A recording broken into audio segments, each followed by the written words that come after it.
কিন্তু শিক্ষার্থীরা শেখ মুজিবের প্রতিকৃতিতে আসলে জুতা নিক্ষেপ করছে।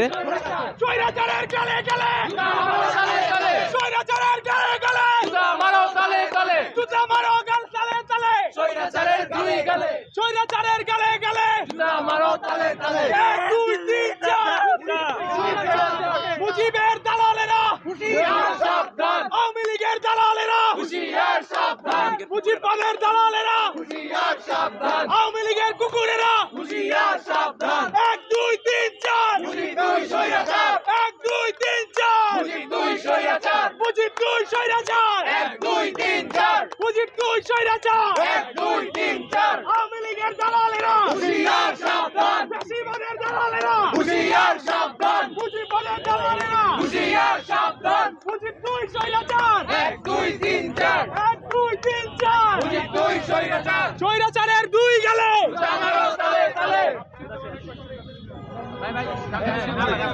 ভাই স্লোগান দেন দিল্লি না ঢাকা ঢাকা ঢাকা দিল্লি না ঢাকা ঢাকা ঢাকা দিল্লি না ঢাকা ঢাকা ঢাকা দালালি না রাজপথ আপোষটা সংগ্রাম দালালি না রাজপথ মুজিববাদের দালালেরা হুঁশিয়ার সাবধান আওয়ামী লীগের দালালেরা হুঁশিয়ার সাবধান ফ্যাসিবাদের দালালেরা হুঁশিয়ার সাবধান বাকশালের দালালেরা হুঁশিয়ার সাবধান 1 2 3 4 মুজিব 2 স্বৈরাচার 1 2 3 4 স্বৈরাচারের 2 গেলে জুতা মারো তালে তালে স্বৈরাচারের 2 গেলে জুতা মারো তালে তালে 1 2 3 4 মুজিব 2 স্বৈরাচার 1 2 3 4 এদিবাড়ি মারলি ভাই আমার মাথায় মারি না একসাথে মারেন ভাই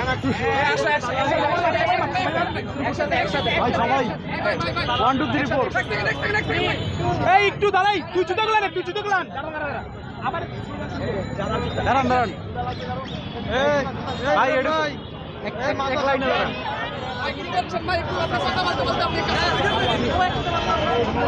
ভাই একটু পিছন থেকে মারেন আমরা হচ্ছে স্বৈরাচারের গালে জুতা মারছি কারণ সে হচ্ছে বাংলাদেশের প্রথম স্বৈরাচার এবং ফ্যাসিস্ট প্রতিম স্বৈরাচার স্বৈরাচারের 2 গেলে স্বৈরাচারের 2 গেলে স্বৈরাচারের 2 গেলে 1 2 3 4 স্বৈরাচার মুজিব 2 স্বৈরাচার 1 2 3 4 রুশ ভারতের দালালেরা হুঁশিয়ার সাবধান মুজিববাদের দালালেরা হুঁশিয়ার সাবধান ফ্যাসিবাদের দালালেরা হুঁশিয়ার সাবধান আওয়ামী লীগের দালালেরা হুঁশিয়ার সাবধান মোদির কুকুরেরা হুঁশিয়ার সাবধান রুশ ভারতের দালালেরা হুঁশিয়ার সাবধান আওয়ামী লীগের দালালেরা হুঁশিয়ার সাবধান 1 2 3 4 মুজিব 2 স্বৈরাচার আজকের আয়োজন একটু বলেন খুব ভাই এত বছর ধরে তাকে হচ্ছে আমার একটা স্বৈরাচারকে দেশ নায়ক হিসেবে যদি দেশের ফেরেশতা হিসেবে প্রেজেন্ট করা হয় তাহলে ক্ষোভের বহিঃপ্রকাশ ঘটানো অস্বাভাবিক না।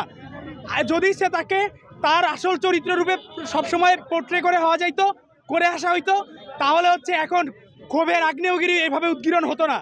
তাহলে দেখতেন মানুষজন তাকে একটা স্বৈরাচার দেশের প্রথম স্বৈরাচারী শাসক হিসেবেই জানতো। এভাবে করে এসে আয়োজন করে হয়তো কোথাও জুতা মারা হতো, কিন্তু কোথাও এইভাবে করে স্বতঃস্ফূর্ত অংশগ্রহণ আপনি দেখতে পাইতেন না। এত বছর ধরে তাকে দেশের একদম এমনভাবে প্রেজেন্ট করা হয়েছে যে সে না থাকলে হয়তো দেশ চলে যাইতো। এটা কোনোভাবেই না, বাস্তবতাটা সম্পূর্ণ ভিন্ন ছিল এবং তার হাত ধরে দেশের সর্বপ্রথম ফ্যাসিবাদ কায়েম হয়েছে, স্বৈরাচার কায়েম হয়েছে, দেশের সর্বপ্রথম দুর্ভিক্ষ তার হাত ধরে আসছে। তো এইরকম একটা ক্যারেক্টার, এরকম একটা অযোগ্য অব্যর্থ দেশনায়কের ব্যাপারে এরকম একটা রিয়াকশন আসলে খুবই স্বাভাবিক। দেখুন, এটা 5ই আগস্টের পরে দেশ স্বাধীন হয়েছে আমরা বলছি, কিন্তু দেশের আমলা সেক্টর, অ্যাডমিনিস্ট্রেশন, পুলিশ এবং অনেক জায়গাতে এখনও ফ্যাসিবাদের কিংবা আওয়ামী লীগের দালাল অনেক রয়ে গেছে।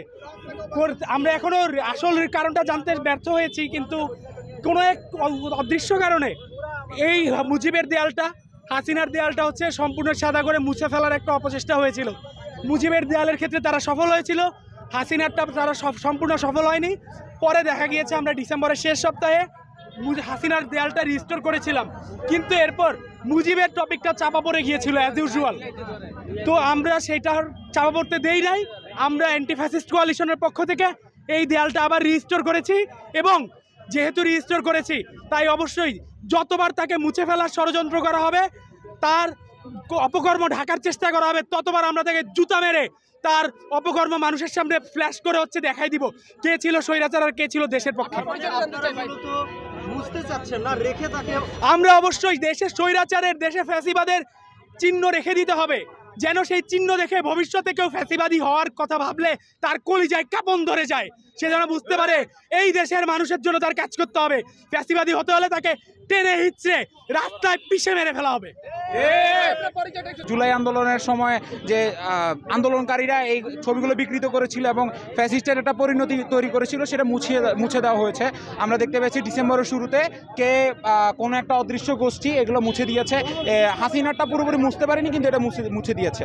সো আমরা ডিসেম্বরের শেষ সপ্তাহে প্রতিক্রিয়াশীল ছাত্র সংগঠনগুলো মিলে আমরা হাসিনার ছবিটা রিস্টোর করে সেখানে আবার গণজুতা নিক্ষেপ কর্মসূচি করেছিলাম, কিন্তু মুজিবেরটা আসলে ঢাকা পড়ে গিয়েছিল।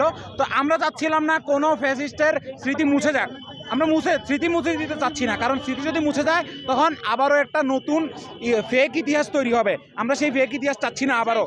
তো আমরা এই জন্য মূলত এই কর্মসূচি করার মাধ্যমে আবারও সেই স্মৃতিটাকে ধারণ করতে যাচ্ছি। আমরা স্মৃতিটা যাতে তরুণ প্রজন্ম যখন এখান দিয়ে যাবে তখন দেখতে পারবে যে না, তাদের মুজিব এবং হাসিনা এই যে ফ্যাসিস্টদের পরিণতি কি হয়েছিল। কারণ আজকে যদি পরিণতি সম্পর্কে মানুষজন না জানে, মানুষজন যে কোনো কিছু করতে পারবে। আমরা এটা চাই না। আমরা এই তরুণ প্রজন্ম গত 15 বছর থেকে মুজিবকে একটা কি বলে দেবতার রূপে দেখেছি, একটা গড ক্যারেক্টার হিসেবে তাকে বানানো হয়েছে। হি ওয়াজ এ গড, অ্যান্ড গডের বিরুদ্ধে কখনো কথা বললে এটা ব্লাসফেমি হতো। মুজিবের জন্য আলাদা আইন বানানো হয়েছিল।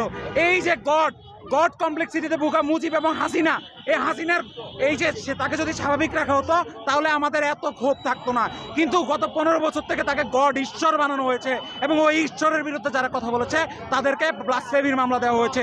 যার কারণে জুলাই আন্দোলনের মাধ্যমে তাদের পতন ঘটার পরে যারা মুছে দিতে চেয়েছে, আমরা তাদেরকে মুছতে দিব না। আমরা তাদের পতিত ঈশ্বরকে আবারও দেখাই দিব তার পরিণতি কি হবে। শেখ মুজিবকে যেভাবে মুছে দেওয়া হয় বাংলাদেশের কালেকটিভ মেমোরি থেকে, সেটা পুরাটা ছিল হাসিনার নিজস্ব প্রোপাগান্ডা ক্যাম্পেইন। তাকে যে জাতির পিতা হিসেবে প্রচলন করা হয় কমপ্লিটলি মিথ্যা একটা ন্যারেটিভের উপর দাঁড়িয়ে। বাস্তবে মুজিব ছিল একটা গণহত্যাকারী এবং একজন সম্পূর্ণ পতিত স্বৈরাচার, যাকে কিনা রিহ্যাবিলিটেট করা হয়েছে।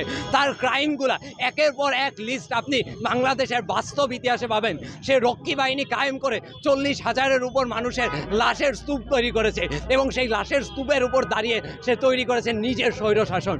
সে তৈরি করেছিল বাকশাল, যেখানে সে নিরঙ্কুশ একনায়কতন্ত্র কায়েম করেছিল। দেওয়ার আমরা বিশ্বাস করি এই বাংলাদেশে এরকম স্বৈরাচার কায়েম করা এবং বাংলাদেশের প্রত্যেকটা পত্রিকা কোম্পানিগুলোকে ব্যান করে দিয়ে নিজস্ব প্রোপাগান্ডা চালিয়ে প্রত্যেকটা পলিটিক্যাল অপোনেন্টের উপরে একের পর এক massacre, targeted killing, extra judicial killing এবং গুম খুন চালানোর পরে শেখ মুজিবের যে রুল, সেই রুলটাকে স্ট্যাবলিশ করা হয়, যেটার ফলাফল হিসেবে বাংলাদেশের মানুষজন আজও আমরা বিশ্বাস করি বাংলাদেশের মানুষের বাস্তব চেতনার ভিতরে মুজিবের প্রতি ঘৃণাটা এখনও উজ্জীবিত আছে, এবং প্রত্যেক ফ্যাসিস্টের প্রতি ঘৃণা উজ্জীবিত আছে, এবং সেটা থাকবে। এবং আমাদের এই কর্মসূচি একটি মেসেজ হিসেবে যায় প্রত্যেকটা ফ্যাসিস্টের প্রতি, যে অ্যাকচুয়ালি আমাদের বাংলাদেশে কোনো ফ্যাসিস্ট যদি আবার কখনো উঠে দাঁড়ানোর চেষ্টা করে, কোনো ফ্যাসিস্টকে কখনো রিহ্যাবিলিটেট করার চেষ্টা করে, বাংলাদেশের জনগণ সেটাকে রুখে দাঁড়াবে এবং বাস্তব ইতিহাস বারবার উঠে আসবে। ইতিহাসে আমরা দেখতে পাই যে মুজিব ছিল বাংলাদেশের প্রথম স্বৈরাচার। তিনি বাকশাল গঠন করে বাংলাদেশের গণতন্ত্রের মৃত্যু ঘটাতে চেয়েছিলেন, যেটা যদিও তিনি সফল হননি, যেটা শেখ হাসিনা অনেকাংশে সফল হয়েছিল। তো শেখ হাসিনা অবশ্যই সফলতার দিক থেকে তার বাবাকে ছাড়িয়ে গিয়েছে, তবে দুইজনে ছিল ফ্যাসিস্ট, দুইজনে ছিল একচ্ছত্র অধিপতি হতে চেয়েছিল, তারা একনায়ক হতে চেয়েছিল।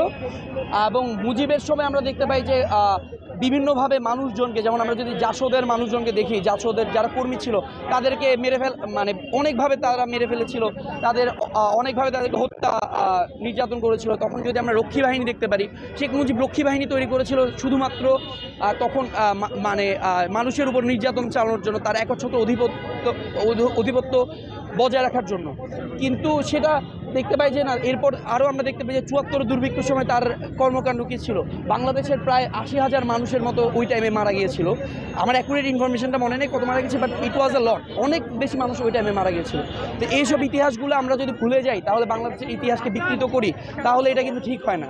এই বাস্তবতাটাকে আমাদেরকে মেনে নিতে হবে, এবং তিনি যে কত বড় স্বৈরাচার ছিল এটা সুশীলরা যতই কান্না করুক না কেন, বাম্পারে আমরা যতটা আগুন জ্বলতে দেখি না কেন, তবে আমরা আমাদের সত্যটা বলে যাব, এবং সত্যটা সবসময় এটা বাংলাদেশের ইতিহাসে স্বর্ণাক্ষরে লিখে থাকবে।